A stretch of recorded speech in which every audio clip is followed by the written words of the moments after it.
음, 오늘 그래서 가져온 주제는 트랜스 휴머니즘 혹은 인간 개조라는 주제입니다.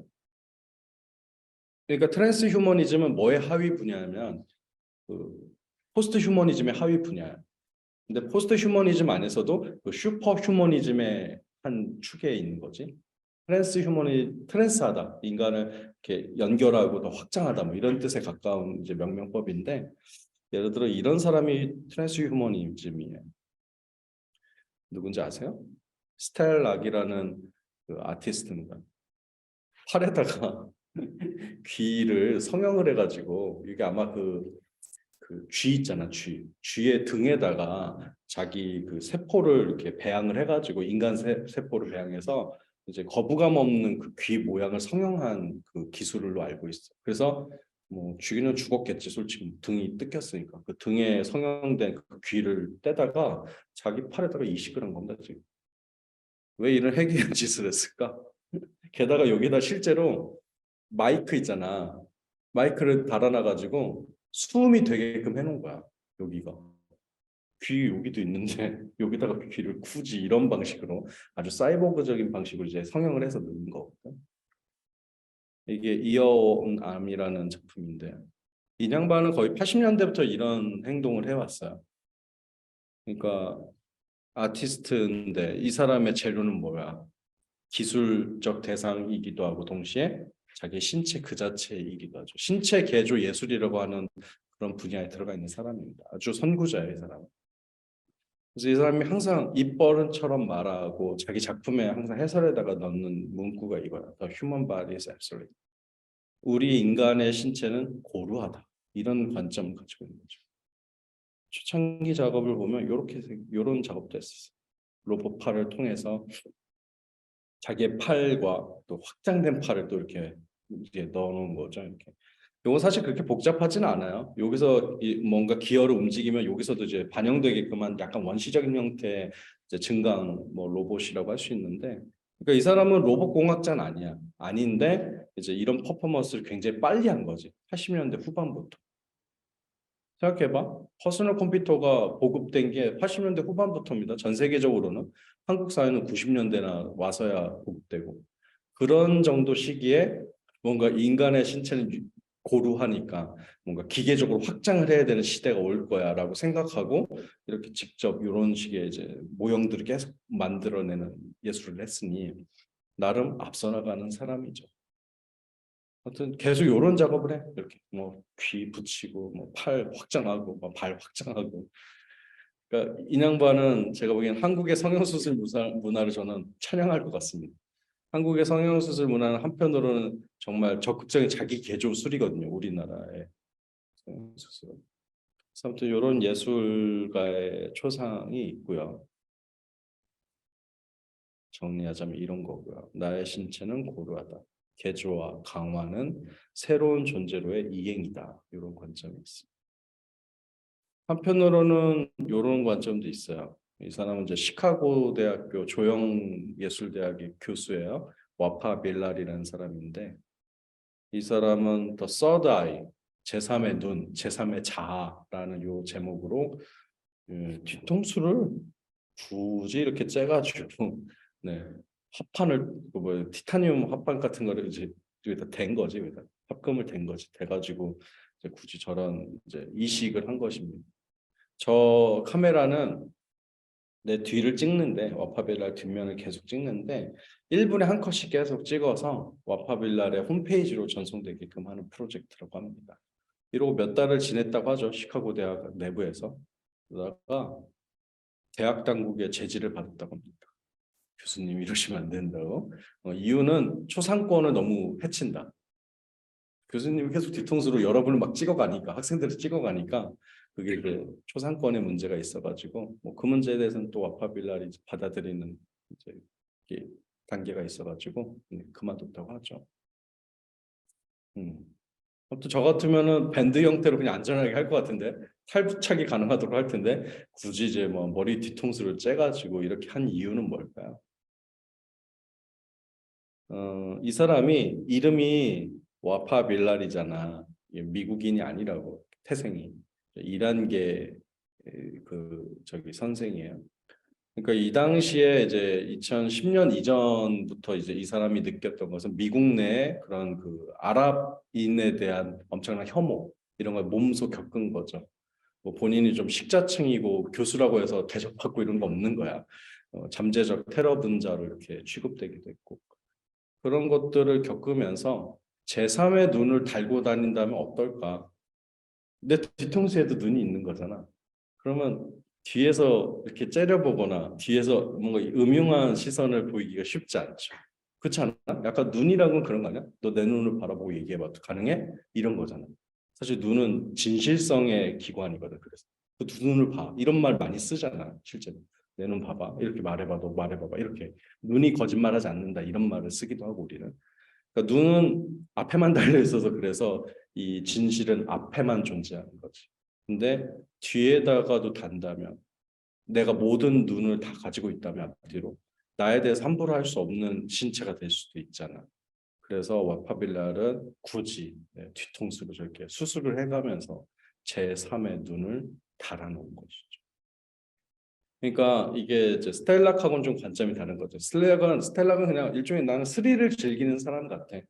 인간 신체를 계속 여기까지 개조 가능한가? 그는 약간 사이보그의 실험자 같다면은 파이빌라는 그 비슷한 기술을 뭔가 새로운 신체가 새로운 윤리를 만들어낼 수 있을까? 그런 윤리적 관계를 우리에게 보여줄 수 있을까? 라는 또 다른 실험을 하고 있는 자라고 봅니다. 파빌라리 했던 퍼포먼스 중에서는 어떤 것도 있었냐면은 9.11 테러 이후의 프로젝트였는데 그 제목은 내가 지금 기억이 안 나는데 페인트 건 있잖아. 페인트 탄 쏘는 거. 그것도 맞으면 아프거든 사실은. 그거를 여기다 이렇게 설치해 놓은 거야. 자기 연구실에다가. 그리고 자기가 여기 앉아 있어. 그리고 그 장면을 웹사이트로 중계되게끔 해놨고 그 웹사이트에 접속한 자가 마우스로 이렇게 FPS 게임 하듯이 누르잖아. 툭툭툭툭 이렇게.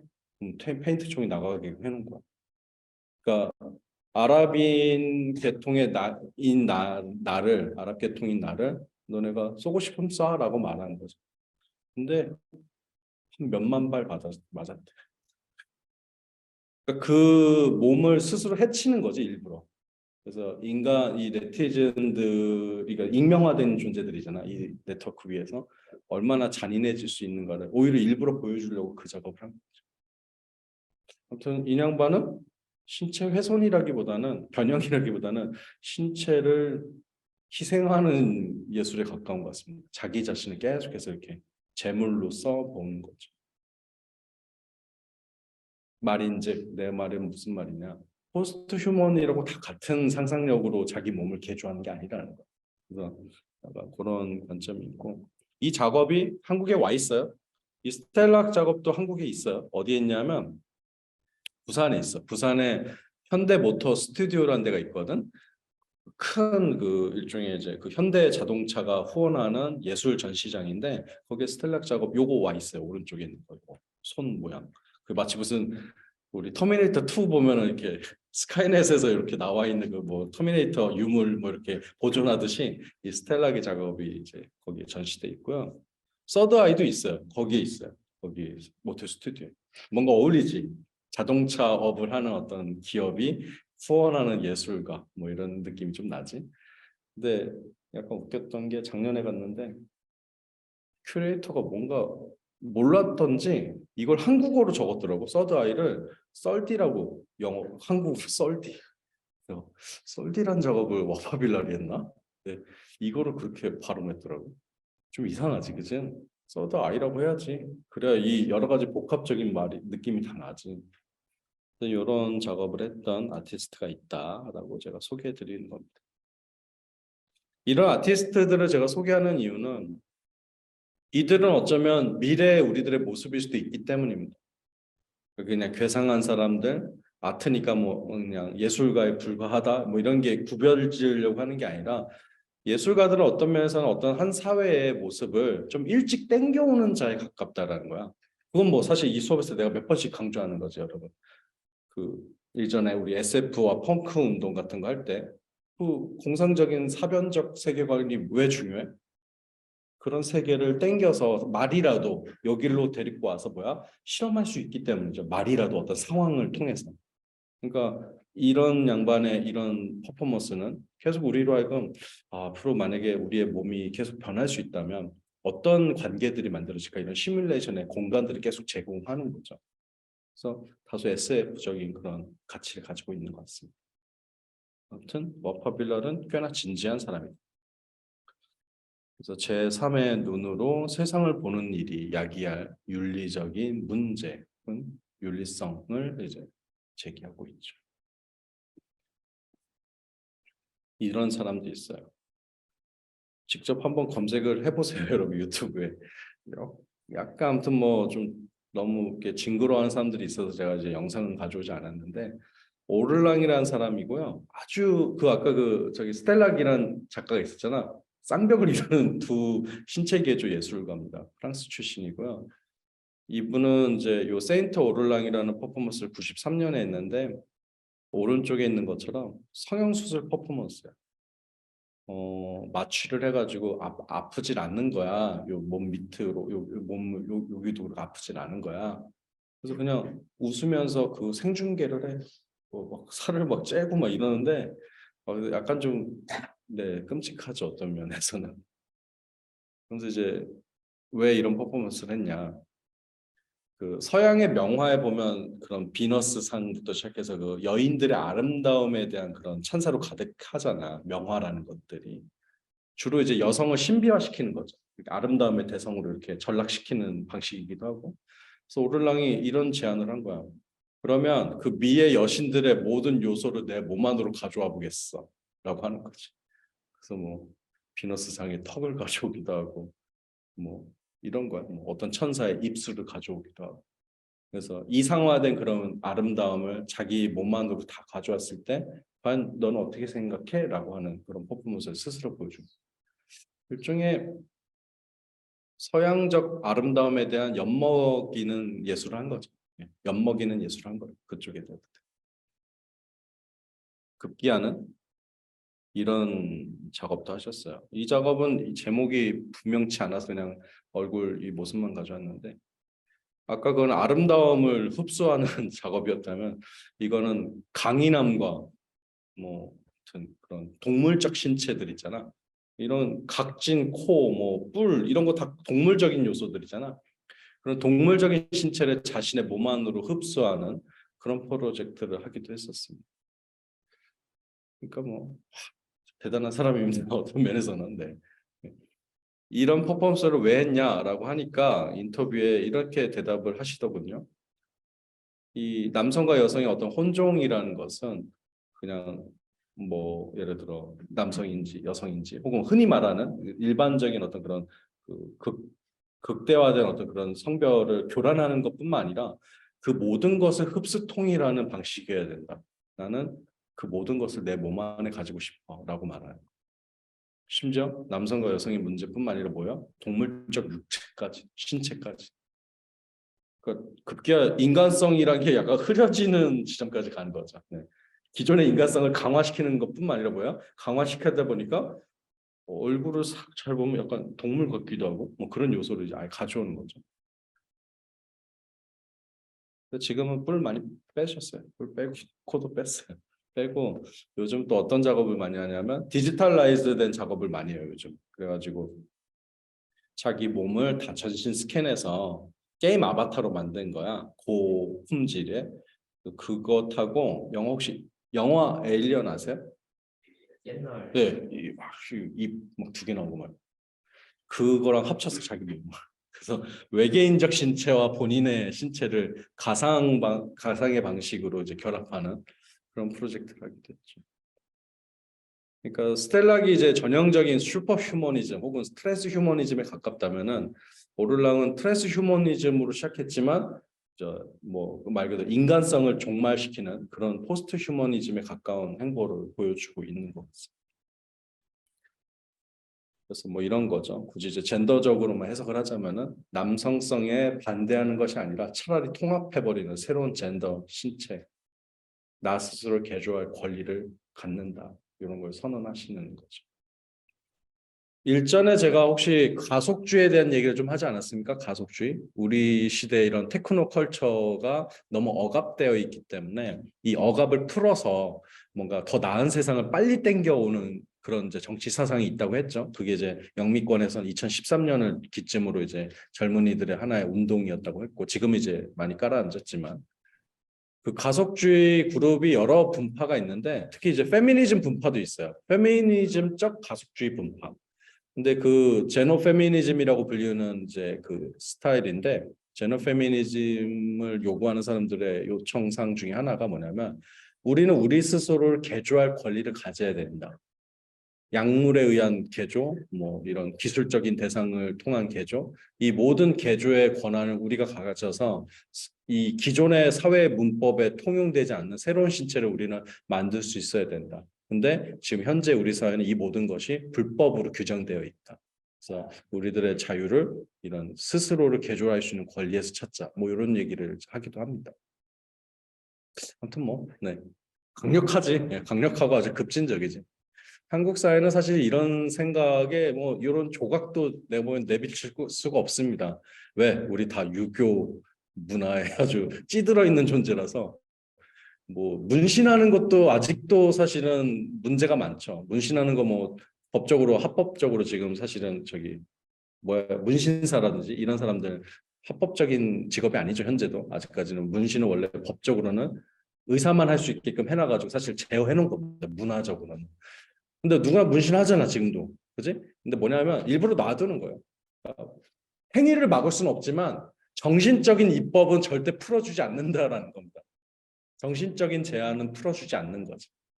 우리는 지금 아직도 문신에 대해서는 이 정도로 이제 정신적으로도 제어되어 있는 사람들인데 지금 제가 말하는 이런 신체 개조의 이런 상상력들이 여러분에게 뭐 씨알이라도 맥힐까? 이런 생각도 내가 들기도 하고 아니면 선생님 너무 이상한 걸 수업에서 가르친다라고 생각할 수도 있겠다는 생각이 듭니다.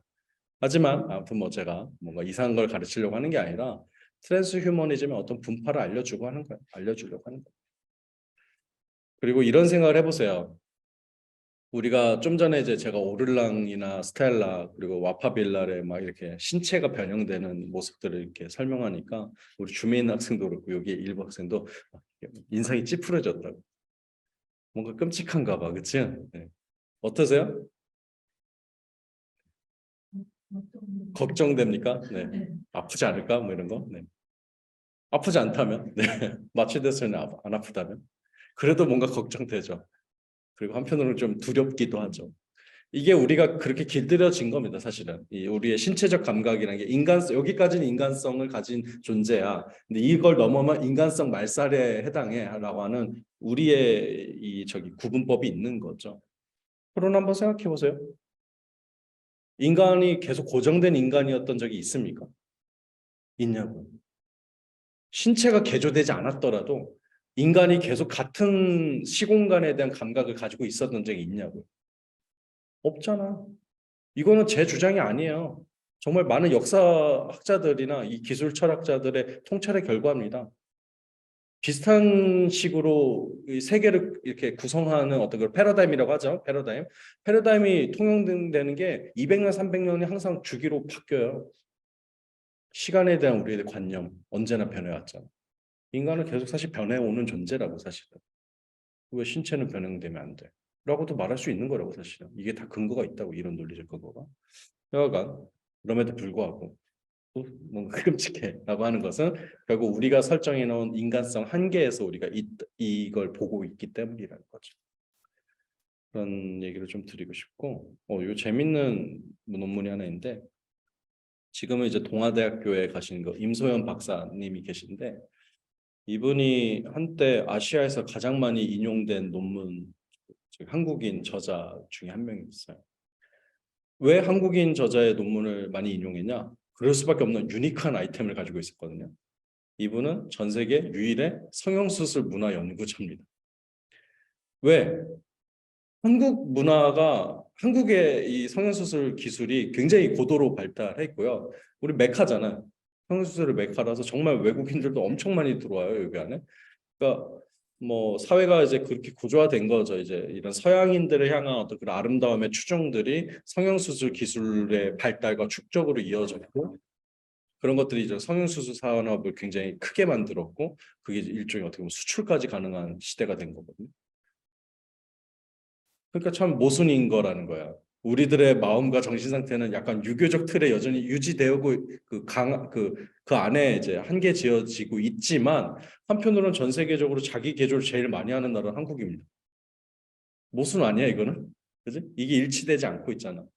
그러면 누군가 이렇게 말할까? 그거는 이제 여성의 미를 예를 들어 특정한 이데올로기가 그런 식으로 기술적으로 배치한 거다, 억압된 거다 이렇게 말할 수도 있지만 이분이 쓴 요 논문을 읽어보니까 그렇지 않대. 그러니까 본인이 직접 이걸 연구하려고 연구자인데도 성형수술 실장을 한 거야. 가서 실장 역할을 2년, 3년 한 거야. 필드 조사라고 하죠. 인류학의 논문 쓰는 방법인데 아예 그 예를 들어 뭐 어떤 부족에 대해서 내가 연구하려고 하면 부족민 안으로 들어가는 방식이 있거든. 그런 식으로 작업을 한 거죠. 그래서 직접 그 직업을 가지면서 이제 필드 역할 조사를 한 건데 우리가 생각하듯 하나의 아름다움을 위해서 이제 성형수술을 하는 경우도 있지만 상당수 많은 사람들은 스스로 선택하는 그 과정이라는 게 존재한다라는 거야. 그래서 성형수술 문화를 꼭 아름다움에 대한 어떤 복종 문화로 보면 안 되고 제 스스로 개조하는 문화의 한 단초로 기초로 보는 게 좋겠다라고 판단하는 게 이 논문의 요지입니다. 그래서 먼 훗날에 휴머니티라고 하는 하나의 학문, 인문학이라는 학문이 이제 뭔가 변경돼서 사이보그 학문이라든지 뭔가 변경된 포스트 휴머니티 뭐 이런 식의 이제 새로운 학문 분야가 나온다면 성형수술 문화는 반드시 고찰돼야 되는 거죠. 그렇지 않겠습니까? 지금 우리는 아무튼 인문학을 하는 거죠. 그렇죠? 이 수업도 약간 인문학에 걸쳐 있는 거잖아. 근데 인문학은 어찌됐건 인간성이란 걸 규정해 놓고 들어가는 거잖아.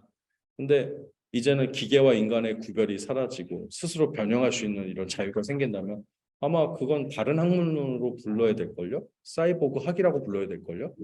그럴 때 아마 맨 시초에 대한민국의 성형수술 문화가 있을 거라는 거. 그래서 본인이 직접 성형수술한 그런 어떤 과정을 이렇게 진술하기도 했어요. 이 논문에서. 되게 재밌어. 그런 얘기도 하더라고. 처음에 자기 얼굴을 이렇게 고친 다음에 거울을 보는데 내가 아닌 거잖아, 이게. 많이 부어 있고 이상한 뭐랄까 사물처럼 보인다는 거야, 내가. 내가 나를 봤지만 그냥 고기 덩어리로 보이는 거야. 예쁘지도 않잖아, 심지어 이게 부어 있으니까. 그러면서 뭔가 나라는 어떤 그런 강력한 자아의 어떤 그런 일치감 이런 게 산산이 무너지는 거죠. 근데 그 경험이 상당히 매력적이었다고 얘기를 해요. 우리는 우리임을 의심하지 않잖아, 솔직히 말하면. 근데 자기 자신을 바꾸는 경험에서 최초로 나 자신을 탈출하는 그런 경험을 했다라는 거죠. 그리고 이 새로운 거울 속의 자아와 나 자신을 이렇게 일치시키는 거, 캘리브레이션 하는데 또 좀 시간이 걸리고 그런 심리적인 과정들을 이렇게 기록해 놓았더라고 이 논문이. 되게 재밌어. 나중에 한번 보세요. 그러니까 이 논문은 결과적으로는 이 오를랑에 대한 찬사로 가는 거죠. 그러니까 오마주로 가는 거죠. 찬사라기보다는. 오를랑이 했던 이 모든 퍼포먼스가 결국은 이 성형수술의 자기 개조의 어떤 감각 그런 것들을 강화하는 방식으로 해석될 수 있다는 것이죠. 이런 양반도 있어. 이 양반은 문 리바스라는 양반인데 무용수예요. 무용수인데 자기의 오른발을 저렇게 째가지고 저런 이제 와이파이 신호를 받아들이고 동시에 진동을 줄 수 있는 센서를 달아놓은 겁니다. 어디에다 연결해 놨냐면 자기 발을 지구상에 있는 모든 지진 관측소랑 연결해 놨어요. 원래 지진 관측소는 오픈 데이터잖아. 그런 어떤 뭐 재난의 어떤 그런 어떤 그 신호 같은 거는 그냥 공개돼야 되는 거잖아. 그래서 그냥 공개돼 있어요, 여러분 API가. 그거를 여기다 연결해 놓은 거예요. 그러니까 지구가 어찌됐건 계속 떨고 있거든요. 지구는 이대로 그냥 이렇게 멈춰 있지 않습니다. 그러니까 이렇게 안정적으로 있지 않습니다. 계속 움직이고 있고 멘틀이. 그러면서 이제 그 지진의 어떤 감각이라는 게 쉬지 않아요. 그래서 자기 발에 여기 발등에 그 진동이 오게끔 해놓은 거야. 그래서 춤을 진동이 오면 추는 그런 퍼포먼스를 하는 사람이에요. 한 번은 지구상의 모든 지진이 30분간 멈추는 바람에 자기도 이렇게 멈춰 있었다고 합니다. 공연을 하는데 울리질 않는 거예요, 이게. 한편으로 얼마나 경이로운지. 왜냐하면 이 사람의 몸에서 끝나지 않아. 잘 보면 전 지구적인 감각을 가지고 있는 거죠. 행성적인 감각을 가진 존재인 거죠. 경이롭지 않아. 한 사람의 신체가 그 사람의 인간적 신체에서 끝나지 않고 온 지구의 센서와, 물론 모든 센서는 아니지만 그 진동의 센서와 연결돼 있다는 거. 나는 지구 그 자체라고 말해도 되잖아. 좀 과장돼. 그러니까 이런 트랜스휴먼도 있는 거죠. 되게 다양하지 않아? 스텔락은 고루하기 때문에 고쳐야 돼라고 말하는 그런 일종의 진기명기의 스타일로 간다고. 와파빌라는 윤리적으로 새로운 어떤 신체를 보여주겠어 이런 말을 하기도 하고. 오를랑은 기존의 인간들이 만들어 놓은 수많은 편견을 때려 부수는 그런 신체를 만들겠어라고 말하고. 문 리바스는 인간이라는 객체를 넘어서 지구 행성과 나를 연결할 수 있는 가능성을 보여주겠어라고 말하는.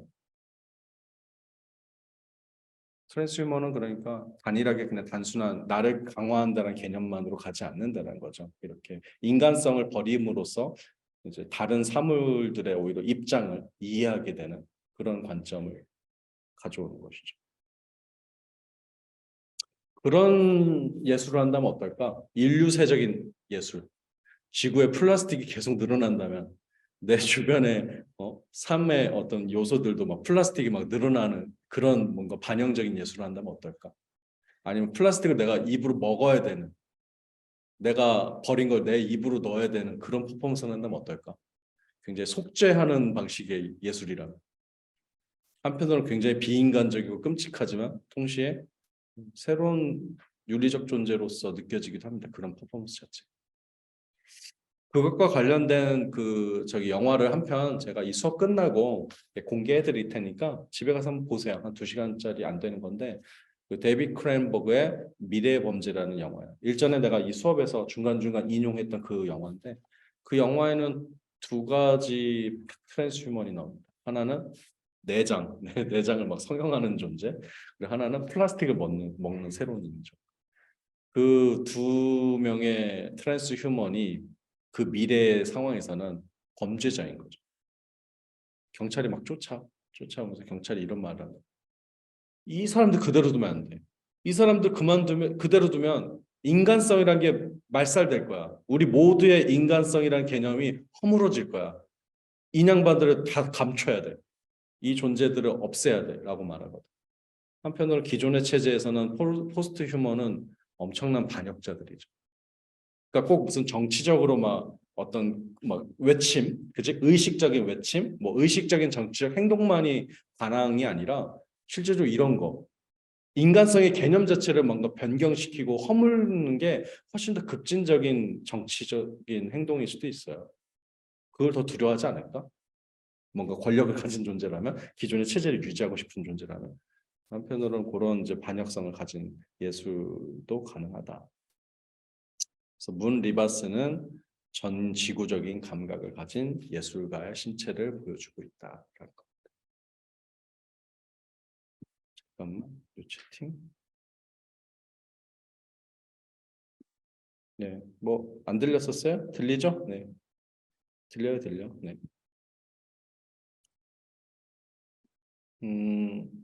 요거는 뭐 신체 얘기는 아니까 그냥 놔둘게요. 근데 대충 설명하자면은 이것도 웹사이트인데 아까 그 지진 관측소뿐만 아니라 모든 그 오픈 데이터들이 있어요. 그게 뭐 뉴스 속보도 있을 수 있고 뭐 그날 유행하는 뭐 속담 이런 걸 수도 있고 그런 여러 가지 이제 오픈 데이터들이 있거든.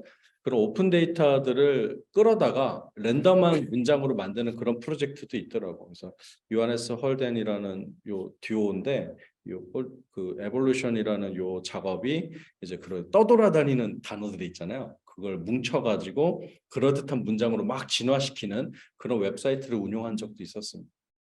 저는 이 작업이 굉장히 좋았어요. 야, 이제는 시인이라면 이런 게 시인이지 않을까? 자기가 그냥 개별적으로 뭐 이런 꽃향기를 맡고 아름다운 꽃에 대해서 노래하는 게 시인이 아니라 이렇게 정말 지구적 단위에서 언어를 사유할 수 있는 그리고 그것을 뭔가 의미 있는 것으로 만들어내는 알고리즘의 개발자가 시인이 아닐까? 그런 생각도 잠깐 해봤습니다. 그래서 전 지구적인 데이터로 시 쓰기도 뭐 존재했다라고 잠깐 소개해봅니다. 이 양반도 유명하죠, 여러분. 휴허 박사. MIT 공대 교수예요. 원래 아무튼 그 MIT 공대를 나왔던 그 박사인데 아마 그 클라이밍 있죠, 클라이밍을 하다가 낙상 사고를 당해가지고 두 다리를 잃었어요. 그래서 장애인이 된 거죠. 근데 낙담하지 않고 그런 생각을 했다고 합니다. 난 MIT 나온 사람이야. 그러면 내 의수는 내가 만들 거야. 근데 그 의수는 로봇 스타일일 거야. 난 나 자신을 이 장애로부터 구출하고 동시에 새로운 인간으로 만들 거야라는 그런 결심을 했었대요. 굉장히 뭐 긍정적인 인간인 거죠. 이런 낙상 사고에 뭐 부정적으로 이렇게 반응하지 않고. 그래서 요 스마트 의족을 지금 만들어낸 건데요. 퍼포먼스 정말 대단합니다. 이거 나중에 한번 테드로 영상 같이 봐도 재밌을 것 같은데 보스턴 그 폭발물 테러 사건이 있었어요. 예전에 2000년 초반에 그 테러 사건으로 다리를 잃은 댄서가 있었어요. 여성 댄서. 자기가 춤을 추고 싶었던 사람인데 하루아침에 다리 잃었으니 얼마나 낙담했겠습니까? 그 여자에게 스마트 의족을 선물해요. 그래가지고 같이 춤을 추게 하는데 왜 춤이 가능했냐면 이게 스마트 의족이니까 컴퓨터인 거야. 일종의 컴퓨터가 달려있는 다리인 거야. 그래서 이 다리가 댄서들의 데이터를 있잖아. 그걸 학습을 해놓은 거야 이미. 그래서 특정한 움직임에 굉장히 최적화되도록 스스로 이렇게 탄력을 가지고 막 움직일 수 있도록 설계된 거야. 그냥 연장에 뭐 막대기로 대놓은 게 아니라 정말 탄력적으로 스스로 막 움직이는 그런 이제 기계적 그 확장을 시킨 거지. 큐어는 그래서 그런 말 하더라고. 자기가 진짜 꿈은 물집이 아예 존재하지 않는 의족을 만드는 거는. 물집이란 건 기계적 대상 앞에 인간이 맞춰가는 과정이에요. 그렇지? 이게 지금 의족인데 이게 다리면 이렇게 뭉대면서 굳은 살을 만들어서 간신히 우리가 기계한테 맞추는 행위잖아. 굳은 살이란 건 그런 개념이잖아. 근데 반대로 기계가 아예 그러한 그 마찰이 존재하지 않을 정도로 스마트하게 움직이는 의족을 만들고 싶다라는 거야. 그래서 물집이 존재하지 않는 스마트 의족이 내가 꿈꾸는 바다. 인간이 기계에게 맞추는 게 아니라 도구에 맞추는 게 아니라 도구가 인간에게 맞추는 스마트한 세계. 그런 이제 포스트 휴먼을 꿈꾸기도 하죠. 이 사람의 포스트 휴먼은 그러니까 또 다르죠. 본인의 장애를 극복하는 방식으로 사용하는 포스트 휴머인 거죠. 우스갯소리도 하셨는데 자기가 아침에 이제 좀 어떤 미팅이 있는데 거기서 좀 이렇게 거만하게 굴고 싶으면 키를 높인대요. 쭉 높이는데 키를 쫙 높이고 그러고 간다 이렇게 쫙. 로봇인 거지 거의 뭐 반 로봇인 거지. 그러다가 어떤 미팅을 갔는데 조금 자기가 겸허해야 되는 순간이 오면 키를 좀 줄이는데 쫙. 웃기지. 그러니까 인양반의 장애는 장애가 아니야. 이런 의미에서는. 오히려 초과를 위한 일보 후퇴같이 보이기도 하는 그런 이제 기술인 거죠. 한편으로는 이게 굉장히 많은 영감을 주는데 많은 과학 기술이요. 장애로부터 시작하는 거 아십니까? 왜 장애로부터 시작하냐면 장애가 결국 결핍이잖아. 뭐가 이제 정상적이라고 보는 어떤 그 신체나 이런 것들이 있다면 거기에 모자라다고 보는 거잖아. 그리고 이 모자란 걸 부족분을 메꾸기 위해서 기술들이 개발되는 거 아니야. 최초의 타자기도 뭐야? 맹인용 타자기였어요, 여러분. 타자기가 따로 있는 게 아니라 눈이 먼 자들이 글을 쉽게 쓸 수 있도록 만들 기계는 없을까? 라고 생각하면서 만든 게 타자기라고. 타자기 자체가 원래 그런 거야. 그러니까 기존의 정상성의 신체에서는 부족분이라는 게 존재하지 않으니까 새로운 기술을 굳이 만들 필요가 없지. 근데 뭐야? 결핍을 느끼는 자들에게 뭔가 이제 만들어줘야 되니까 결국 장애학은 기술의 발달과 함께 연동돼 있을 수밖에 없는 거죠. 이게 기술의 또 다른 본성 중에 하나라고요. 그냥 이게 더 나아 보인다. 이게 더 뭐 부정적이다. 이게 더 뭐 좋아 보인다. 이런 식으로 발명하는 게 아니라고. 실제 쓸모가 존재하는 곳에 이 목적이 가 있는데 그때 대부분은 뭐야? 장애인의 신체에 맞춰져 있다라는 겁니다. 지금도 뭐 인공지능 관련해서도 그런 프로젝트들 많아요. 그냥 단순히 생성하니까 뭐 재밌다, 생성 예술 재밌다, 생성 문장 기계 이미지 재밌다 이게 아니라 이런 기술을 이용해서 말을 할 수 없는 자에게 말을 하게 한다던가 뭐 이미지를 상상할 수 없는 자에게 그런 이제 신경 회로가 끊어진 자에게 어떤 그런 이미지의 생성 능력을 준다던가 이런 방식으로 배치하려고 지금 많이 기술들을 개발하고 있죠. 그러니까 결국은 테크놀로지의 발달의 상당 부분 동력은 뭐예요? 장애인의 신체라는 것이죠. 근데 신체가 뭐야? 보완되고 끝나지 않는다는 게 흥미로운 일인 거죠. 타자기는 그래서 어떻게 끝나? 맹인을 위한 타자기에서 끝나나요? 기술이? 아니잖아. 근데 소위 이제 비장애인을 위한 타자기로도 또 개발되고 그래서 인류에게 어떤 능력을 줬어? 전하고는 완전히 다른 아웃풋의 속도를 줬잖아. 그러니까 뭔가 문장을 칠 수 있는 엄청난 속도를 선물해 줘 버렸잖아. 원래 의도가 아니라고요, 여러분. 이 의도가 아니었다고. 그러니까 뭐냐면 장애는 때로는 결핍은 뭐야? 초과를 만든다라는 아이러니가 여기에 등장하는 거죠. 휴원은 아무튼 구김살이 없는 사람입니다. 그래가지고 본인의 장애를 초과시켜 버리죠. 때로는 장애야말로 초과를 만든다라는 역설이 여기에 등장합니다. 그래서 한번 이제 다시 한번 정리하자면은 스텔라, 와파빌랄, 그리고 오를랑, 문 리바스, 휴허 이 다양한 포스트 휴먼 혹은 트랜스 휴먼의 풍경들이 우리들의 미래라는 거야. 그러니까 말로만 뭐 인간과 기계의 공진화다 이런 게 아니라 실제로 이 경우는 정말 기계와 인간의 공진화인 것 같아. 그렇죠? 인간을 장착시키고 완전히 다른 존재로 만드니까. 동시에 세계를 보는 관점도 달라지지 않을까? 그냥 신체만 바뀌겠어요, 여러분? 서양의 아름다움을 모두 다 내 몸 안에 통합시킨 존재. 동물적 강인함까지 내 몸 안으로 통합시킨 존재의 정신 상태는 어떨까? 오르랑의 정신 상태는 어떨까? 지구의 모든 감각이 내 몸 안으로 통합되어 있는 자의 지구에 대한 상상력은 어떨까? 생태적인 감각은 어떨까? 우리하고 완전히 다르지 않을까? 우리 그냥 뭐 지구 지켜야 돼 뭐 이런 정도 수준인 거잖아. 인간은 자연을 지켜야 돼. 인간은 자연을 뭐 파괴하고 있어. 이런 관점이잖아. 근데 지구의 어떤 감각들을 우리들의 센서하고 연결시킨다면 정말 그냥 같은 평면 상에 있는 거죠. 이 지구적 존재와 우리 사이.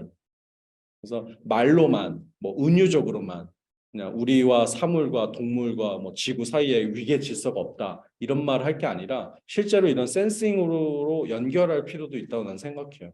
그게 진짜로 지구를 지금의 이 열대가 아니라 이 기후 위기라든지 자원 위기로부터 구출하는 일이기도 합니다. 이런 개조를 할 수 있다면 재밌을 수도 있겠죠. 물론 SF적인 상상력이야. 그러면 중국 아티스트인데요. 루양이라는 아티스트가 있어요. 제가 굉장히 사실 좋아하는 아티스트인데 이 루양이 지금 국현에 와 있어. 이 사람 작품이. 국립현대미술관 여기 서울관에 와 있거든. 거기에 있는 작품이 아마 제목은 제가 기억이 안 나는데 그 어떤 여전사 이미지에 있는 그 캐릭터가 아기를 이제 하나의 도구로 삼아가지고 되게 막 무슨 활극을 벌이는 그런 되게 재밌는 상상력, 발칙한 상상력이거든. 근데 이런 트랜스 휴머니즘을 얘기를 할 때 이제 루양을 요즘은 많이 얘기해. 굉장히 아주 독특한 상상력을 보여주는데 아무튼 내가 더 얘기는 안 하고 한번 같이 보자고요. 네. 잠깐만 이거를 이렇게 하면 되겠군. 영상이 나와있지. 루양 작품 뭐 3분 다 보진 않고요. 한 2분만 봅시다.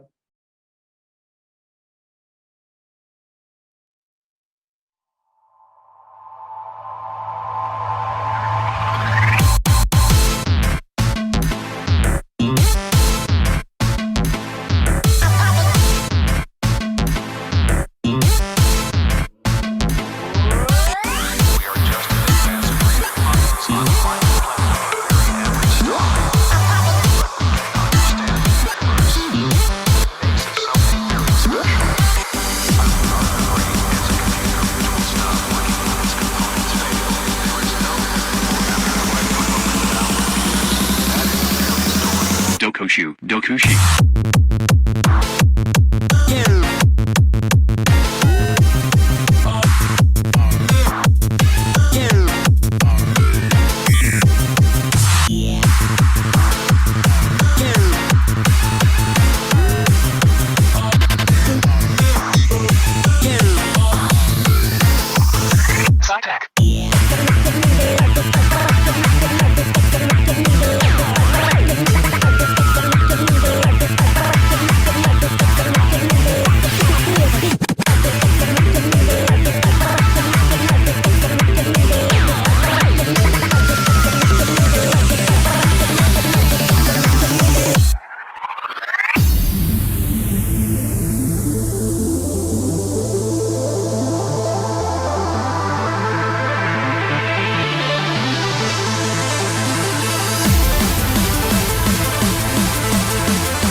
Yokushi.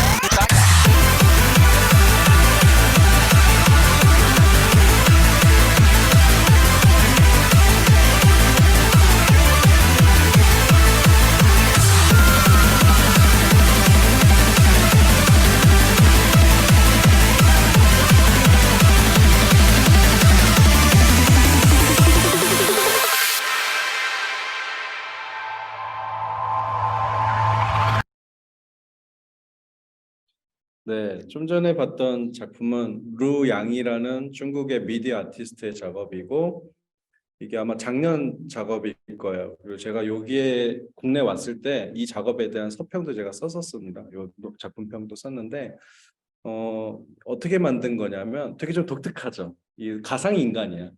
이게 진짜 인간이 아니라 디지털로 복원한 이 인간을 만든 건데 요 코스튬이 뭔지 알아요? 혹시? 게임 좋아하는 사람은 금방 알 텐데 우리 줌에 학생들 중에 알아볼 사람 있나? 이 가상인간이 하고 있는 이 코스튬이 뭘까? 게임 좋아하면 금방 알아볼 텐데 없어요? 여러분은 게임도 안 하시나? 재미가 없네 여러분. 그 페르소나라는 게임이 있어. 플레이스테이션 그 소니 쪽에서 나온 그 페르소나 3에 등장하는 인물의 코스튬을 그대로 흉내낸 겁니다. 한번 검색해보세요. 페르소나 뭐 매니악 뭐 이런 식으로 검색하면은 그 주인공의 코스튬이 또 가상인간의 코스튬하고 같다라는 걸 알 수 있습니다. 그러니까 게임적인 영향을 받은 거고요. 그 캐릭터에다가 인도네시아 전통 댄서 2명을 섭외를 해가지고 그 댄서들의 모션을 다 캡처를 했어. 근데 인도네시아 전통 댄스를 여러분 안 봐서 그런데 몸도 댄스지만 걔네들은 눈알 굴리는 것까지 댄스래. 그게 전통 무용이라고 하네요. 그래서 뭐 이런 거 있잖아요. 막 이런 식으로 되게 재밌어요. 아주 해학적이고 재밌는 모션인데 그 눈알 움직임까지 전부 다 캡처를 해가지고 우선 따오고 그리고 일본인 무용수, 현대 무용 하는 무용수의 그 모션 캡처들 다 따온 거예요. 따와서 그걸 인공지능으로 합성한 겁니다, 지금. 그러니까 세 사람의 춤 사이가 들어가 있는 거예요, 이게. 그냥 막 만든 게 아니야. 만든 게 아니라 실제 인간의 어떤 데이터인데 그 데이터들이 다 다를 거 아니에요, 스타일들이. 근데 그것들 안에 연관관계를 계산을 해가지고 새로운 기계 무용 같은 거를 만들어낸 거예요. 그래서 이게 좀 기괴한 느낌이 나는 거예요. 저렇게 춤을 어떻게 추지? 이런 생각이 드는 되게 춤을 추고 있죠. 어쩌면 앞으로 이런 장르가 저는 생길 수도 있을 거라고 생각해요. 기존에는 우리가 인간 대 인간으로 계속 전수하는 거잖아요. 이런 안무의 어떤 방식이라든지 무용의 방식들을. 근데 어쩌면 뭐 어디에 민속무용을 뭐 비율적으로 이렇게 합성해가지고 한다면 완전히 합성무용이라는 개념도 만들어낼 수 있을 것 같고 그건 어찌됐건 인간의 무용이기도 하지만 동시에 기계의 무용이기도 하죠. 기계가 매개가 돼서 합쳤으니까. 그래서 세 사람의 몸의 이미지가 이 안에 들어가 있는 겁니다, 지금. 그리고 동시에 뭐가 들어가 있냐면 이 얼굴은 자기 얼굴이야 이 사람이. 그래서 자기 얼굴을 또 이렇게 스캔해가지고 요 몸에다 집어넣고 그 페르소나라는 그 게임적 캐릭터를 또 여기다가 해서 그 집어넣어서 총 5개의 캐릭터를 하나의 몸에다가 집어넣은 거죠. 이게 이제 이렇게 작은 화면으로 보면 여러분 압도적인 느낌이 없는데 어떻게 본다고 생각하면 좋냐면 이 교실만한 여기에 있는 게 모두 다 스크린이라고 생각해봐. 엄청 크죠. 거기에 얘가 등장한다고 생각하면 돼요. 그렇게 디스플레이 하거든요. 압도적인 거죠. 정말 압도적인 크기에서 그리고 소리도 이렇게 들려주는 게 아니라 진짜 무슨 나이트 클럽에 온 것처럼 정말 막 그냥 이 귀가 그냥 땅땅땅 때릴 정도로 이 음악을 틀어놓거든. 그 현장에서는 진짜 막 사람 움직이는 것 같은 느낌을 받습니다. 그걸 감안해서 보시면 좋아요. 그래서 이 작업은 뭐냐, 이런 뭐랄까 인간성을 넘어서는 것뿐만 아니라 뭐예요? 합성하는 방식에 대한 하나의 아이디어를 보여주고 있다는 거죠. 저는 요즘 이제 인공지능에 대한 관심도 많고 뭐 글도 좀 쓰는데 인공지능이 기존의 인간의 작업을 대신하거나 뭐 증강시키는 방식의 상상력을 여전히 우리는 가지고 있단 말이에요. 그럼 너무 낡은 것 같아 이 자체. 그럴 수도 있고 안 그럴 수도 있고 그런 거지 뭐. 기계가 우리를 따라할 수도 있고 우리가 기계를 사용할 수도 있고 근데 이 관점은 여전히 뭐에 묶여 있어요? 기존의 인간성의 관점에서 묶여 있는 거라고. 대체 내 것인가? 내가 확장했을 것인가? 다 그냥 우리가 가지고 있는 인간성을 여기다 기초에다 두고 움직이는 얘기잖아 이거는. 근데 이런 관점, 이런 인공지능 활용법이라는 것도 존재하지 않을까? 예를 들어 이제 먼 미래에 자식을 낳았어. 근데 뭐 자식이 마치 무슨 포켓몬 서로 거래하듯이 이거 나 지금까지 내 생애 데이터인데 네 데이터를 합성해 볼까? 이런 문화가 있다면 어느 날 보니까 디지털 분신을 막 옆에 학생이랑 막 합성해서 막 가져왔어. 뭔가 되게 재밌는 사태가 벌어지겠지. 인간의 문화에서 그동안에 이런 합성은 무엇으로 이루어졌어요? 뭐 결혼, 뭐 생물학적인 성교 이런 걸 통해서 사실은 결합되는 거잖아요. 유전자의 결합이라는 게. 근데 그게 아니라 이렇게 수시적으로 가변적으로 이 어떤 이런 디지털라이즈된 어떤 인격성이란 걸 만약에 합성할 수 있다면 뭔가 또 재밌겠죠. 재미난 어떤 사태가 벌어지겠죠. 여러 가지. 성격을 결합한다면 야, 네 성격이 좀 나랑 보완이 서로 돼야 되니까 반반씩만 비율을 좀 조정하자. 공증 서가지고 합성하는 거. 가능할 수 있어. 그래서 한편에 저의 예상 중에 하나는 지금 생성 인공지능도 점점 그렇게 사용하고 있는데 뭐냐면 얘를 우리가 사용자가 사용하면서 길들이는 거예요, 계속. 그래서 너의 생성 인공지능, 나의 생성 인공지능이 성격이 좀 달라지거나 능력이 조금씩 달라지는 거죠. 그럴 수 있겠지, 원리적으로. 그럼 언젠가 완전히 포켓몬스러운 세계관을 가지고 있게 되지 않을까? 그렇지. 디지몬. 디지몬 아니야 완전히. 네. 그리고 이렇게 합성도 할 수 있고 분명히 이런 관점이 저는 설 거라고 예상해 봅니다. 그러니까 꼭 아무튼 기존의 인간성을 확장하는 방식으로만 사용하지 말고 아예 변형하는 방식으로도 사용할 수 있다. 그걸 루양 같은 작가는 너무 잘 보여준다라고 하는 겁니다.